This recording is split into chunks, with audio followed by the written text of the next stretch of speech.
Assalamualaikum warahmatullahi taala wabarakatuh. Alhamdulillah, alhamdulillah, wassalatu wassalamu ala Rasulillah amma ba'. Terima kasih pada teman-teman yang tetap terus bersama Cik Kim Training and Consultancy dalam apa? Dalam inspirasi santai dan sampai bersama Cik Kim. Teman-teman yang mati Allah sekalian, pada hari yang berbahagia ini, Cik Kim nak celoteh-celoteh, sembang-sembang berkaitan dengan apa? Berkaitan tajuk apabila duha berbicara. Ya, kita nak tadabbur dan kita kongsikan sedikit berkaitan apabila duha berbicara. Ramai orang di luar sana ada yang merasa kebingungan. Ada yang merasa jiwanya tidak tenteram, tidak tenang. Ada pula yang merasa tertekan dalam kehidupannya. Dalam tempohan wabak pandemik ini belum berakhir, ada orang masih lagi tercari-cari macam mana nak bangkitkan diri. Ada orang dalam keadaan kemurungan, ada orang dalam keadaan tekanan, ada orang pula dalam keadaan apa? Kerisauan. Merisaukan tentang apa? Merisaukan tentang kehidupannya pada masa hadapan. Apabila duha berbicara, maka kita akan lihat apabila duha berbicara, apakah yang ingin diberikan oleh surah duha ini kepada kita. Bersama anda, Cik Kim, selaku Mental Health Forensic Consultant anda yang mengkhususkan kepada kepakarannya dalam bidang pengurusan kesihatan mental forensik, khusus kepada apa? Anxiety dan depresi. InsyaAllah teman-teman yang dirahmati Allah sekalian, kita akan pergi pada perbahasan satu persatu sehingga akhir. Ada 11 ayat yang Allah sentuh jiwa kita, yang Allah nak kita bagi sesuatu yang terbaik dalam kehidupan kita. Baik, teman-teman yang dirahmati Allah sekalian, ayo kita pergi pada yang pertama. Ya, pastinya anda sedang melihat gambaran di hadapan ini. Seorang lelaki yang berada dalam keadaan tertekan, menangis. Okey, lelaki pun perlu menangis sebenarnya, kerana di sebalik menangis itu adalah terapi yang tersendiri. Baik, apabila diriku merasa tertekan, maka bila diri rasa tertekan, bila diri rasa kebimbangan, bila diri rasa kemurungan, maka apa perlu buat? Good morning. Bangkit dan bangkitlah. Bangkit dan bangkit. Melihat matahari, melihat suasana pancaran matahari itu untuk apa? Untuk diri mendapat kegembiraan kembali. Ini bersesuaian dalam surah Duha ayat yang pertama. Demi waktu duha. Demi waktu duha, ketika mana matahari naik setinggi galah. Sebab itu, teman-teman yang Allah sekalian, bagi orang-orang yang mengalami tekanan emosi, tekanan mental yang sudah tidak dapat tertanggung lagi, maka pedoman ayat pertama ini perlulah diambil faedahnya. Kerana apabila dirimu merasa tertekan, maka bila rasa tertekan, diri berada dalam keadaan kegelapan. Bila gelap gelita, maka yang menyuluhnya mestilah apa? Mestilah satu cahaya. Cahaya itu datang daripada mana? Cahaya itu datang daripada apa? Daripada waktu duha. Teman-teman yang mati Allah sekalian, kita tengok waktu duha. So, sebab itu perkara pertama yang ingin diberitahu kepada mereka yang menghadapi tekanan, yang menghadapi anxiety, yang menghadapi kemurungan, maka bangun dan bangkitlah. Okey, elak daripada berterusan dalam emosi sebegitu. Kerana apa? Kerana demi waktu duha. Allah bersumpah dengan waktu duha. Okey, bangun. Lihatlah matahari. Hidup ini tak selama-lama hancur, tak selama-lamanya dalam keadaan tertekan. Ini adalah lontaran pertama. Apabila duha berbicara pada kita, duha berkata pada kita, wahai manusia yang berada dalam keadaan tertekan, wahai manusia dalam keadaan kemurungan, wahai manusia dalam keadaan kebimbangan tentang hidupnya, maka bangun dan bangkitlah. Demi apa? Demi melihat pancaran matahari yang menyerakkan sinarannya ke atas muka bumi dan memberikan apa? Memberikan kebahagiaan dan kegembiraan. Ayo teman-teman yang mata Allah sekalian. Itu Allah menjentik kita pada ayat yang pertama. Maka kita lihat bagaimana pula ayat yang kedua yang Allah jentik pada kita. Kita lihat. Tuan-tuan, teman-teman sedang melihat gambaran itu. Dia tengah tidur, tiba-tiba terjaga. Kebanyakan berdasarkan pengalaman Cik Kim, melebihi 10 tahun, terlibat dalam membantu ramai orang yang depresi maupun anxiety. Pola tidur orang-orang seperti ini, yang terganggu emosinya,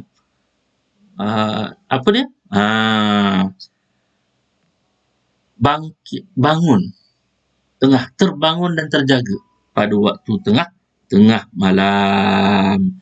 Ianya kadang-kadang menyebabkan dia sukar ingin tidur. Dia menghadapi insomnia.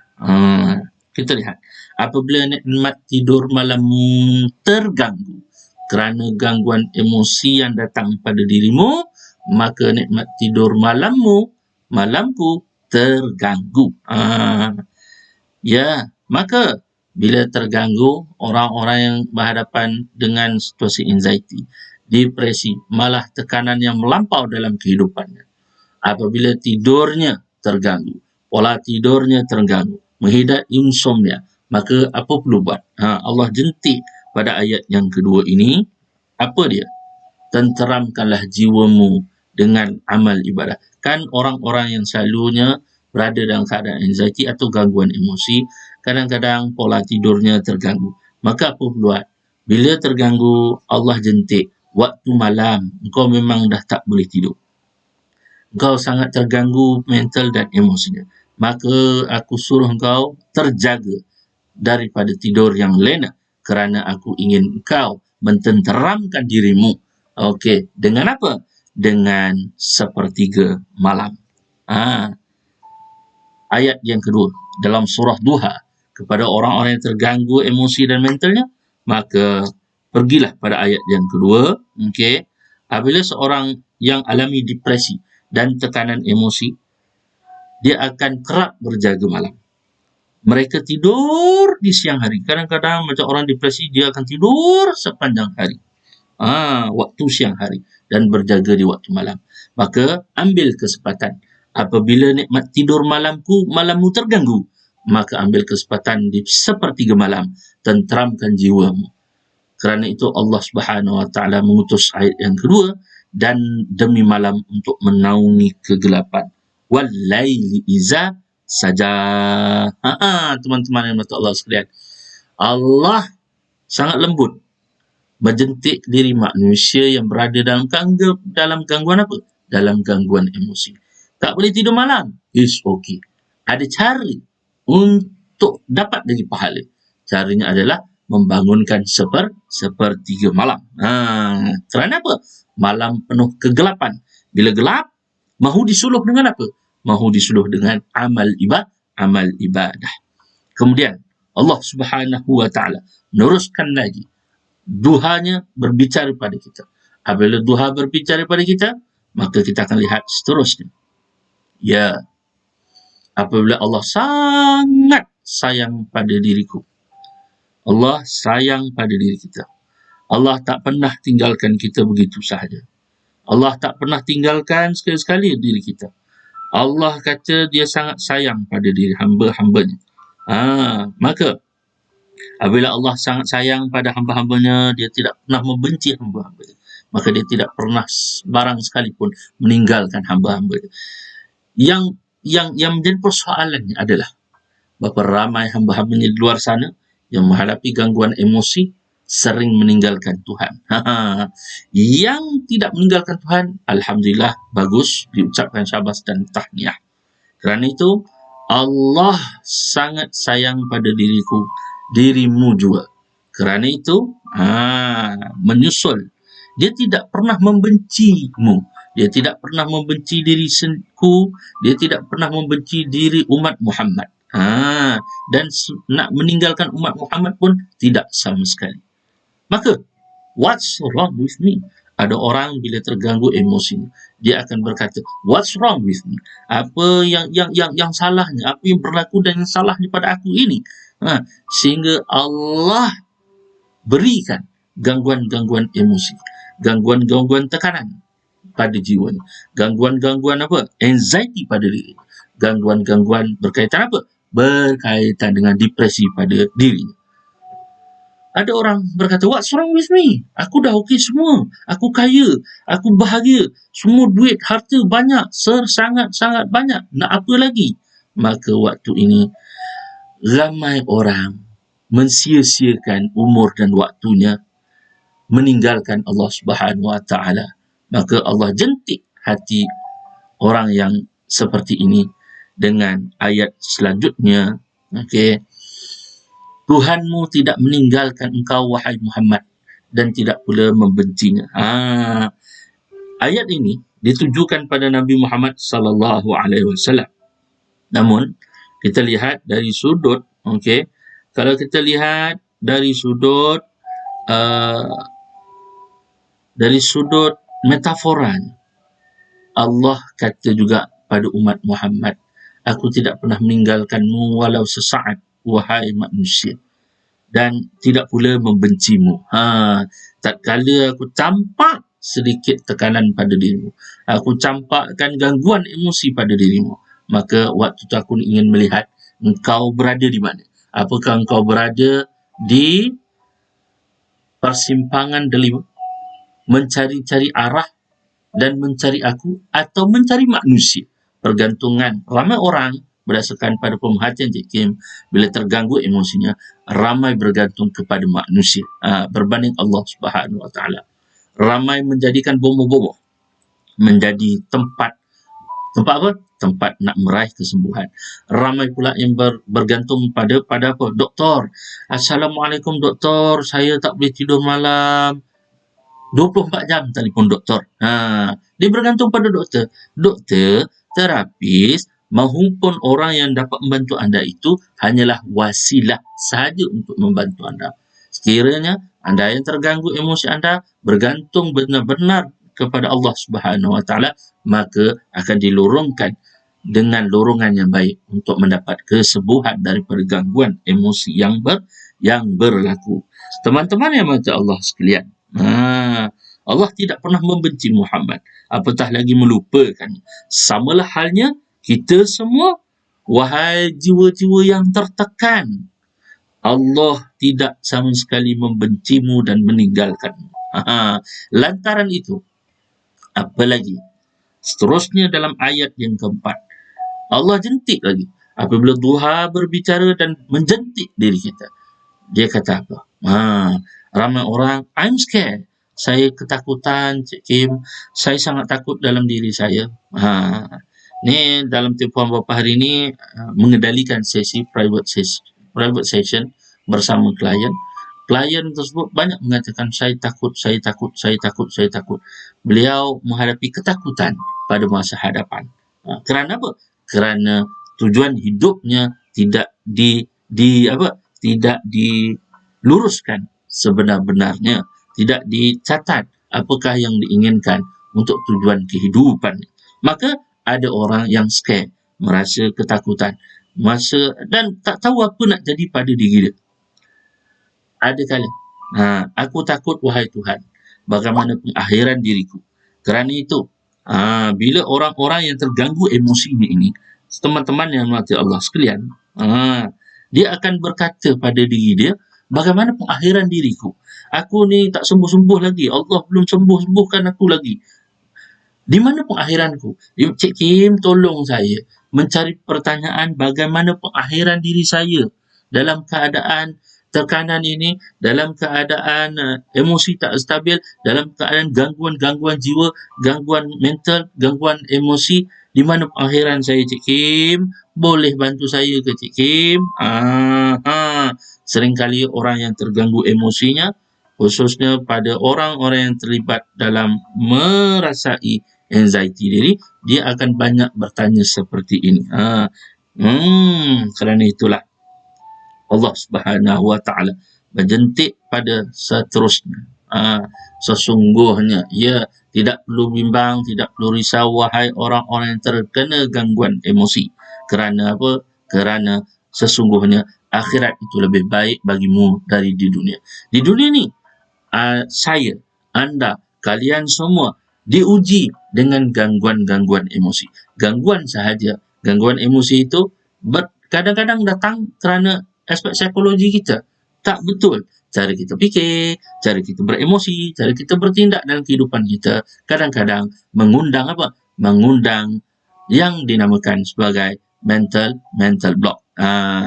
Macam semalam Cik Kim sudah forensikkan diri seseorang tersebut, klien Cik Kim, dan melihat apa yang berlaku pada diri dia sehingga kadang-kadang mempersoal 7 tahun menghadapi insomnia dan sering mempersoal kenapa jadi begini pada diri aku. Sering mempersoal bilalah akan tamatnya anxiety yang aku lalui, yang aku rasai. Maka apabila diforensikkan emosinya, diforensikkan dalaman dirinya, barulah dia dapati bahawa selama 7 tahun ini banyak nikmat yang Allah bagi pada aku, dan sesungguhnya apa dia kata dalam sesi khas tersebut, dia katakan bahawa ya Allah, sesungguhnya di dunia ini adalah ujian sementara, akhirat itu lebih baik daripada segala-galanya. Kerana itu, dia rasa awalnya tidak berfungsi pada diri dia, tidak dapat memfungsikan diri dia sebagai seorang suami yang baik pada isterinya, tidak dapat memfungsikan dirinya kepada siapa? Kepada ahli keluarga. Namun apabila selesai forensik emosi semalam, pada part yang kedua ini, klien tu kata, terima kasih Cik Kim, saya dapat banyak manfaat di sebalik anxiety yang berlaku pada diri saya. Kerana itulah teman-teman yang minta Allah sekalian, Allah menjentik sesungguhnya akhirat itu lebih baik bagimu daripada dunia. Teman-teman yang minta Allah sekalian, perkara ini adalah perkara yang sangat serius untuk kita ambil manfaatnya. Kemudian apalagi Allah kata, kadang-kadang kita berkata sebegini, ya wahai Allah, apabila limpahan rezeki diberi kepadaku, wahai Allah, tersangat banyak rezeki di hadapan mata.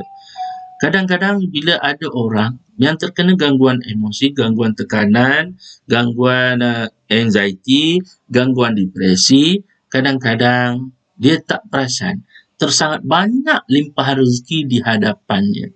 Allah kan tak pernah tinggalkan diri kita. Kadang-kadang kita sahaja yang buta matanya tak nampak limpahan rezeki di hadapan kita. Kerana itu, apabila limpahan rezeki diberikan kepadamu, wahai Allah, kau dah bagi padaku limpahan rezeki, kau dah beri kepadaku macam-macam rezeki. Kemudian Allah sebut selanjutnya, Allah sebut apa? Dan sesungguhnya dalam ayat yang kelima, Allah kata,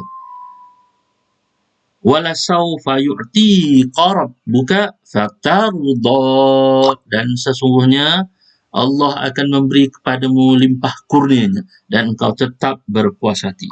Maka kepada mereka yang terkena anxiety, terkena depresi, terkena gangguan-gangguan tekanan jiwa, tekanan mental dan emosi, maka Allah sudah memberikan sebenarnya limpahan rezeki yang sangat besar kepada kalian semua. Kerana itu Allah menyatakan di dalam surah Duha ayat yang keberapa? Ayat yang kelima, dan sesungguhnya Allah akan memberikan kepadamu limpah kurnianya dan engkau tetap berpuas hati. Teman-teman yang dirahmati Allah sekalian. Kemudian apa lagi? Allah bicarakan dalam surah Duha ini. Duha memberikan kekuatan pada kita. Apabila Duha berbicara pada kita, selanjutnya, apa yang Duha kata pada kita? Adakala, wahai Tuhan, kadang-kadang walau aku telah diberi nikmat oleh Tuhanku, adakala diri ini merasa seperti tiada orang yang peduli. Teman-teman yang mata Allah sekalian, kadang-kadang nikmat sudah banyak diberi pada kita, namun adakala otak kita sering berfikir, Sering berfikir apa? Sering berfikir merasa seperti tidak ada orang peduli. Cik Kim, suami saya tak peduli saya. Cik Kim, anak-anak tak peduli saya. Cik Kim, diri saya kadang-kadang pun tak peduli diri saya. Kerana saya pedulikan banyak orang di sekeliling saya. Maka waktu itu Allah menegur lagi. Okey, dengan lembutnya pada kita. Bukankah dia mendapatimu sebagai seorang yang yatim, lalu dia melindungimu? Maksud di sini, kalau kita ambil metafora yang Allah Subhanahu Wa Taala nyatakan dalam surah Duha selanjutnya ini, bukankah dia mendapatimu sebagai seorang yatim lalu dia melindungimu? Maknanya nak memberitahu bahawa kalau kita melihat anak yatim kan tak ada tempat bergantung. Anak yatim dah kehilangan ibu bapaknya. Okey, maka tak ada tempat bergantung. Secara realitinya, dia tidak ada tempat bergantung, dia tak ada rasa nak disayangi dan sebagainya. Berbanding anda, wahai teman-teman yang mati Allah sekalian, yang berada dalam keadaan gangguan mental dan emosi, dalam gangguan tekanan jiwa, dalam gangguan depresi yang sangat berat, dalam gangguan anxiety yang sangat-sangat merumitkan diri anda. Pastinya, pastinya, yang melindungi anda siapa?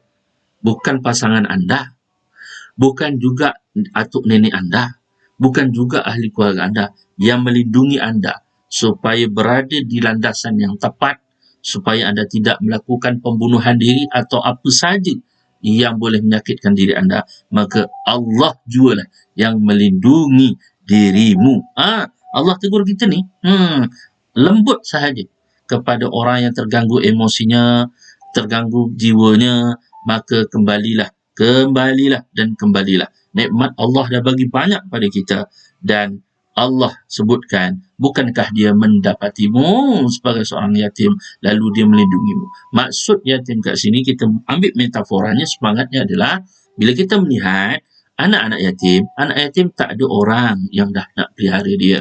Kadang-kadang pergi ke pusat jagaan dan sebagainya. Maka anda yang terkena anxiety, yang terkena depresi, yang terkena tekanan jiwa, tekanan mental dan tekanan fizikal, maka kembalikan kepada apa? Yang melindungimu ada Allah Subhanahu Wa Taala. Ya Allah, Allahu Akbar, walillahilhamd. Seterusnya, apalagi Allah kata? Allah kata apa lagi apabila Tuhan berbicara? What is this place? Ya, kadang-kadang sekira-kira mana orang-orang yang berada dalam keadaan depresi, dalam keadaan gangguan emosi yang sangat berat, pemikiran dan perasaannya rasa blur, tak tahu nak buat apa. Okey, seperti berada di satu tempat. Kalau kita tengok gambaran ini, seperti seseorang ni berada di satu tempat dan terlopong-lopong mulutnya dan berkata, tempat ni tempat apa? Tempat ni tempat apa? Wahai Tuhanku, kadang-kadang ada kala aku kebuntuan, wahai Tuhan, untuk meneruskan kehidupan ini. Ramai yang Cik Kim bantu, okey. Ramai yang datang bertemu Cik Kim untuk dibantu pemulihan kepada apa? Pemulihan kepada emosinya. Okey. Kerap berkata, wahai Allah, wahai Cik Kim, ada kala saya sangat dah kebuntuan, tak tahu nak meneruskan hidup atau bagaimana. So, jalan terakhir kadang-kadang apa yang mereka ambil adalah seperti membunuh diri, menoreh-noreh tangan dan sebagainya. Teman-teman yang dirahmati Allah sekalian.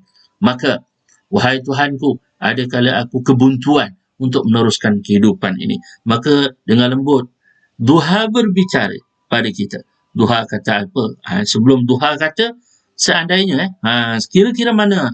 Seandainya hidayah itu berhubung dengan kecerdasan, tentu mereka yang memiliki IQ yang melebihi 200 akan beriman kepada Allah Subhanahu Wa Taala. Maknanya, seandainya hidayah itu ada hubungan dengan kecerdasan IQ seseorang yang melebihi 200, pastinya ramai orang yang memang hebat IQ-nya yang melebihi 200 itu persen akan beriman kepada Allah Subhanahu Wa Taala. Kerana apa?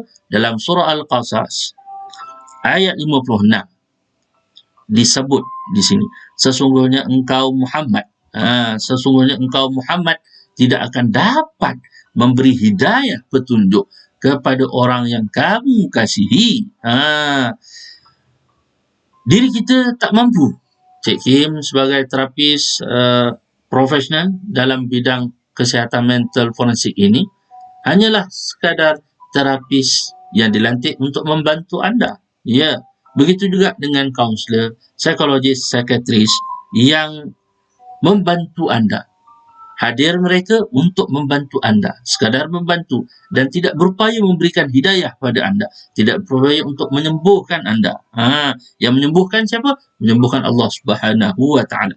Tetapi Allah memberikan hidayah kepada siapa? Kepada orang yang dia kehendaki, dan Allah lebih mengetahui orang-orang yang menerima apa? Menerima petunjuknya. Allahu akbar, Allahu akbar. Kerana itu apabila duha diselitkan lagi, duha berbicara pada kita.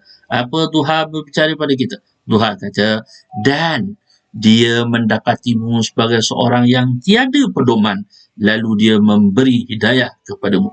Kan orang-orang yang terganggu emosinya, dia punya pedoman hidup dia, kompas hidupnya tu dah terbang, dah jauh terbang.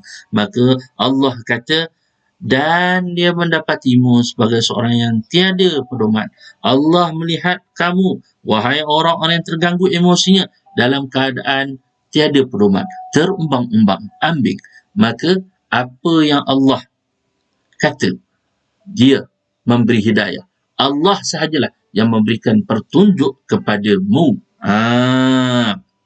Teman-teman yang mata Allah sekalian, inilah dia yang Allah sebut bahawa apabila kita berkata pada diri kita, wahai Tuhanku, ada kala aku kebuntuan untuk meneruskan kehidupan ini, maka Allah jentik melalui ayat seterusnya dalam surah Duha, dan dia mendapatimu sebagai seorang yang tiada pedoman, lalu dia, yakni Allah, memberikan hidayah kepadamu.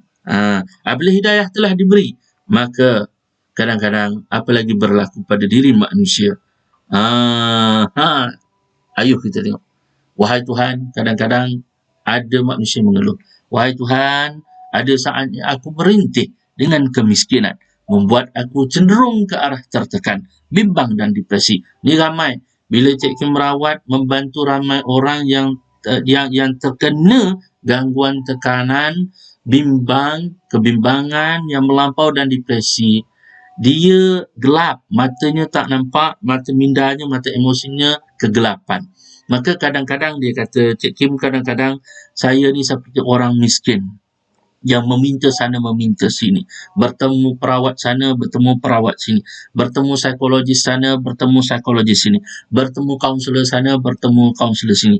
Namun tidak dapat lagi menyelesaikan isu tekanan, isu depresi, isu kebimbangan yang berlaku pada diri saya. Sebab tu Cik Kim, saya seperti meminta-minta seperti seorang pengemis yang dalam keadaan kemiskinan. Teman-teman yang mata Allah sekalian, ada orang dalam keadaan sebegitu berkata pada Cik Kim, mungkin berkata pada anda yang ingin membantu orang. Maka Allah Subhanahu wa taala sekali lagi menyatakan dalam surah Duha ini apa yang Allah nyatakan, dan dia mendapatimu sebagai seorang yang miskin, lalu dia memberikan kekayaan. Maka kepada jiwa-jiwa yang masih lagi gusar, tidak merasa lagi ketenangan, merasa lagi tertekan, merasa lagi bimbang dan depresi, maka ayat ini Allah jentik apabila Duha berbicara pada kita, dan dia mendapatimu sebagai seorang miskin. Ya, orang-orang yang berada dalam keadaan gangguan emosi mentalnya terganggu, emosinya terganggu. Apa yang dia rasa? Dia rasa seperti orang yang miskin, meminta-minta. Ya, meminta untuk dirawat sana, meminta untuk diambil ubat, meminta untuk makan ubat dan sebagainya. Maka lalu Allah berikan kekayaan. Kerana itu teman-teman yang mata Allah sekalian, kaya ini subjektif. Dia bukan Allah bagi kaya dari sudut keuangan. Allah bagi kekayaan apa? Kepada mereka yang terganggu emosinya. Allah menjentik anda untuk mengkayakan anda, untuk mendapat ilmu. Jangan kedekut bab invest duit untuk mendapatkan kesejahteraan mental dan emosi.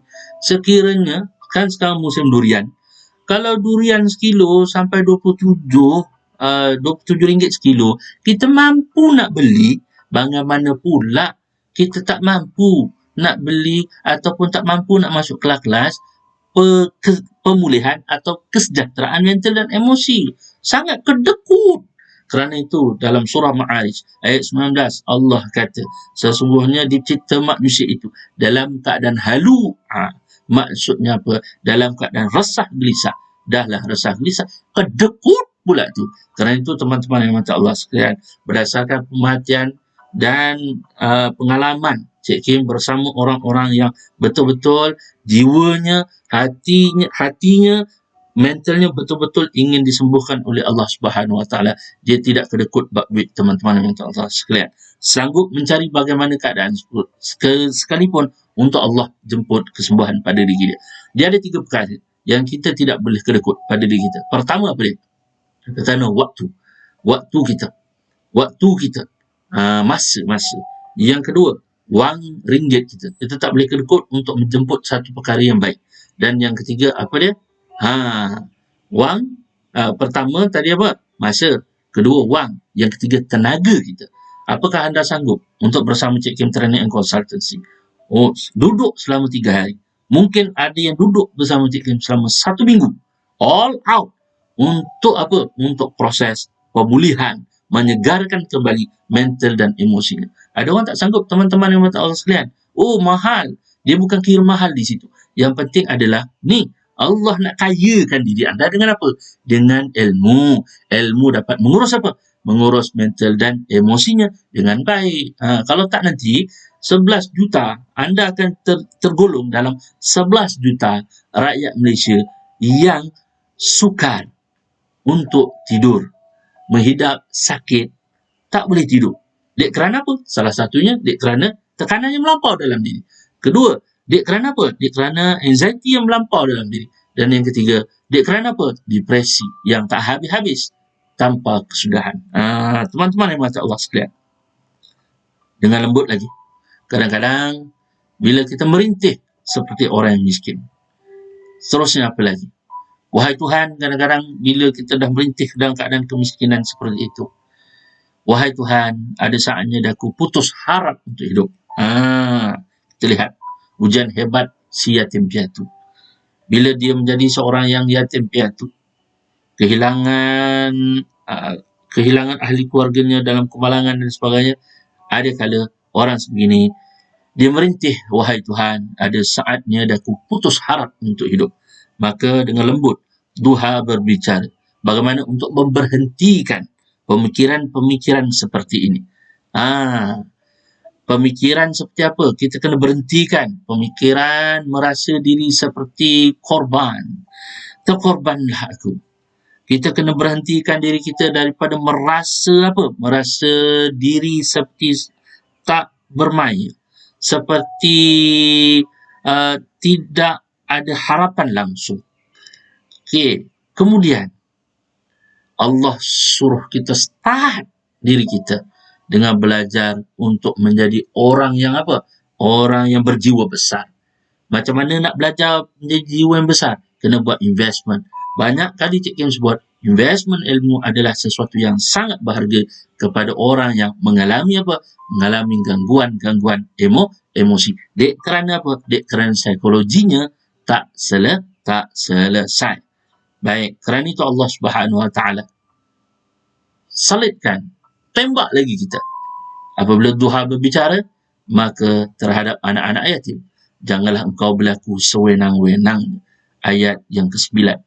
Allah nak jentik pada kita bahawa apabila kita melihat anak-anak yatim, kita tahu bahawa anak-anak yatim itu sudah kehilangan ibu ayahnya, kehilangan kasih sayang pergantungannya. Ianya bukan bermakna sebuah pengakhiran kepada mereka yang mengalami gangguan emosi. Maka Allah jentik pada kita, bangun dan bangun. Kau masih okey lagi kerana kau ada isteri yang boleh support dirimu. Kau masih okey lagi kerana kau ada ahli keluarga yang memahami apa yang berlaku pada diri kau.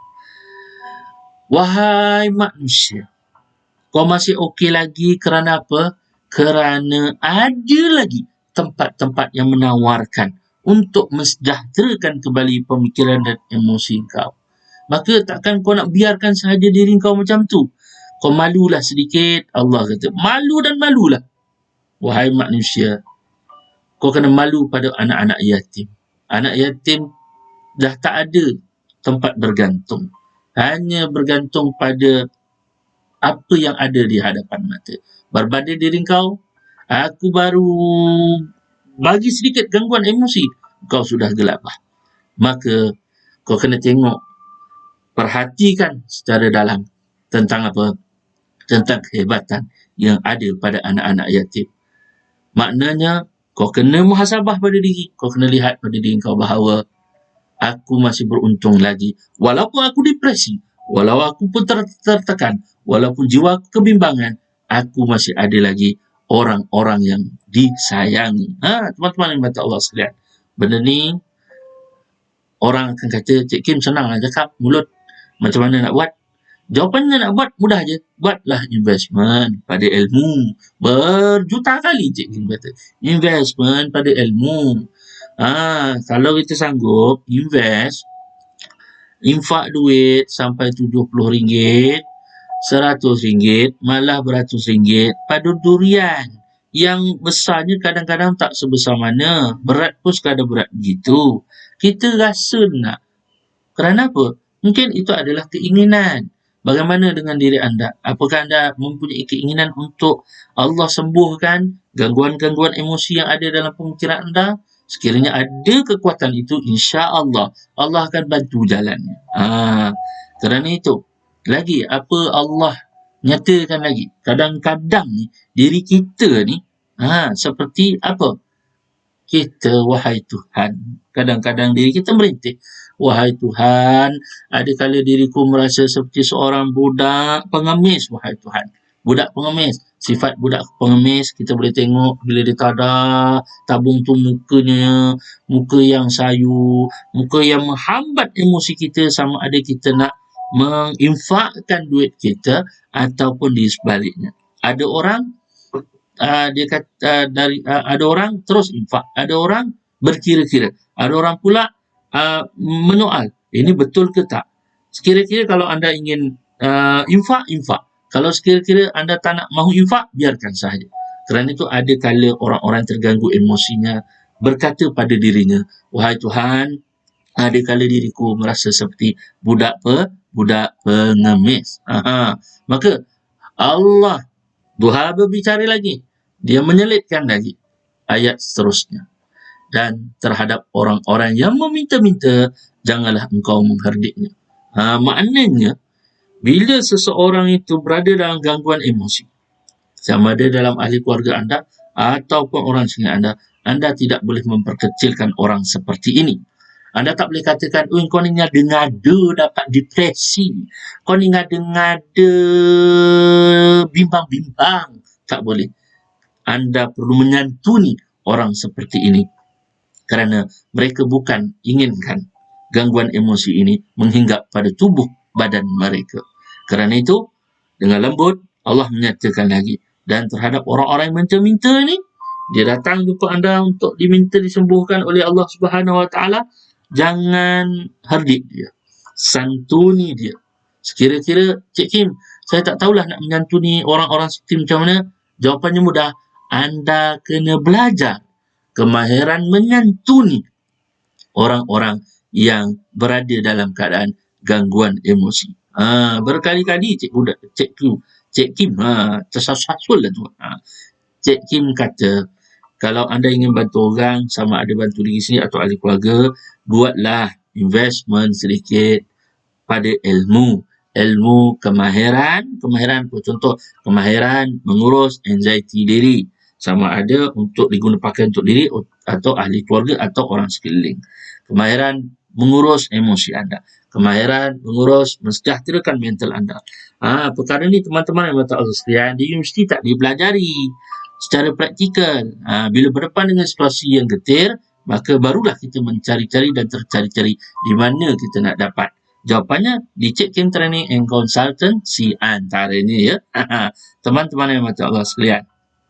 Kemudian, jiwa yang malas. Tetap tersesat walaupun sudah sampai. Jiwa yang tamak tetap mengeluh di atas kekayaan. Manakala jiwa yang syukur akan berbahagia. Bahkan di atas masalah sekalipun, dia tetap bersyukur. Kerana syukur itu berkah. Dalam surah Ibrahim menyatakan, sesungguhnya jika kamu bersyukur, la in syakartum la azidannakum. Nescaya kami akan menambah nikmat kepadamu. Dan jika kamu mengingkarinya, sesungguhnya azabku sangatlah keras. Maka kepada orang yang terkena gangguan emosi, gangguan mental, anda harus bersyukur. Kerana bukan semua orang menikmati perasaan tekanan, melalui perasaan kebimbangan, melalui perasaan depresi. Kerana itu teman-teman yang mati Allah sekalian, kita melihat di sini. Allah jentik pada akhir ayat yang ke-11. Dan terhadap nikmat Tuhanmu, hendaklah engkau nyatakan dengan bersyukur. Maka orang-orang yang terkena gangguan emosi, maka apa perlu buat? Bersyukurlah, kerana nikmat ini tidak akan dikecapi oleh sembarangan orang. Hanya diri anda yang dapat merasainya. Sebagai contoh dalam gambar ni lah, tukang sapu pun bersyukur tau, masih ada kerja dan pendapatan sepanjang PKP. Ini orang tukang sapu, ya. Tukang sapu pun merasa bersyukur pada Allah, masih ada lagi rezeki dan pendapatan sepanjang PKP. Bagaimana pula anda yang terkena gangguan emosi anda, terkena gangguan tekanan, gangguan depresi, gangguan anxiety? Apakah anda bersyukur selama ini atau bagaimana? Teman-teman yang mata Allah sekalian, insya-Allah itulah dia. Begitulah kisah. Apabila Duha berbicara, maka apabila Duha berbicara dengan 11 ayat ni, Duha kata, kau kena bebaskan hidupmu daripada belenggu tekanan, anxiety dan depresi mulai sekarang. InsyaAllah teman-teman yang mata Allah sekalian, mudah-mudahan perkongsian ilmu ini mendapat satu impak yang besar pada seluruh umat di dunia. Dan anda ingin tahu selanjutnya atau ingin mendapatkan apa khidmat punya cara, sila search di Google pakar runding kesihatan mental forensik. Anda juga mampu, sekiranya organisasi anda ingin invite Cik Kim selaku pengendali kursus latihan pengurusan mental dan emosi, silakan ke hotline 019-2044-036. Wabillahi taufiq wal hidayah. Wassalamualaikum warahmatullahi ta'ala wabarakatuh.